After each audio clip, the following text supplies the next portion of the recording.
Theatre नायगिरिफोरनि थाखाय गोजोनथाव खौरां।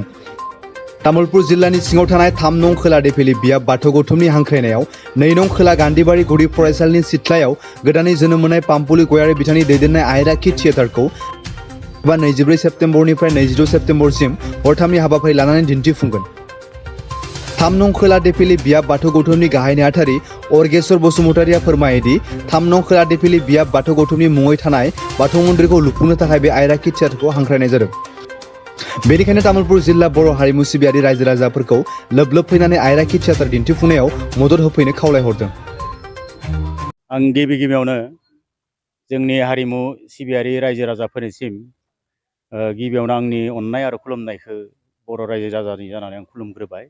लोगोसे जोंहा आर'नाइ रादाब बिथांमोननि चेनेलखौबो आं गिबियावनो आंनि मोजां हामलायनायखौ जासिग्रोबाय।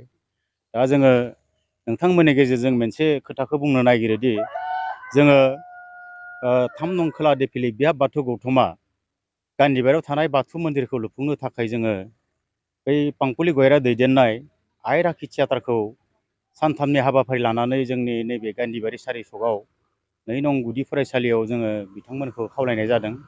दा बिथांमोना गाबोन 24, 25, 26 सेप्तेम्बर खालिनिफ्राय फैगौ सुनिबार, रबिबार, समबार बे सानथामनि हाबाफारि लानानै जोंनि नैबे 2 नं खोला गुदि फरायसालिनि लांगोनायाव गाफैगोन।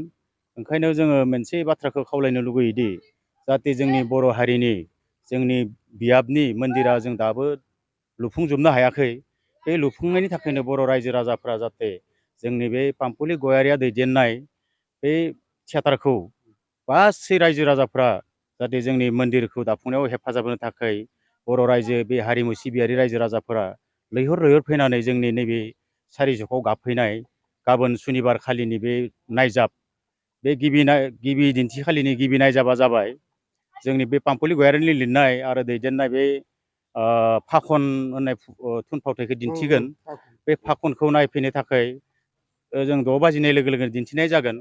ओंखायनो जाहाथे बर' हारिमु सिबियारि रायजो राजाफ्रा लैहोर लैहोर फैनानै जोंनि बे आयराखि थियेटारखौ नायफैनो थाखाय जों खावलायो। आरो बे आयराखिखौ नायफैनाय लोगो लोगोनो जोंहा मोनसे साहस फैगोन जे गान्धीबारियाव थानाय बे आनसलिकनि बाथौ मन्दिरखौ जों लुफुंनो हागोन। बेखौ मिजिं थिनानैनो जोङो बे पाम्पुलि गयारी दैदेननाय बे आयराखि थियेटारखौ हांख्रायना लाबोनाय जादों। दा बिथांमोना गाबोनो से दिन्थिहर बे से दिन्थिहराव बिथांमोना दिन्थिगोन बे पाम्पुलि गयारीनि लिरनाय फाखन थुनफावथायखौ।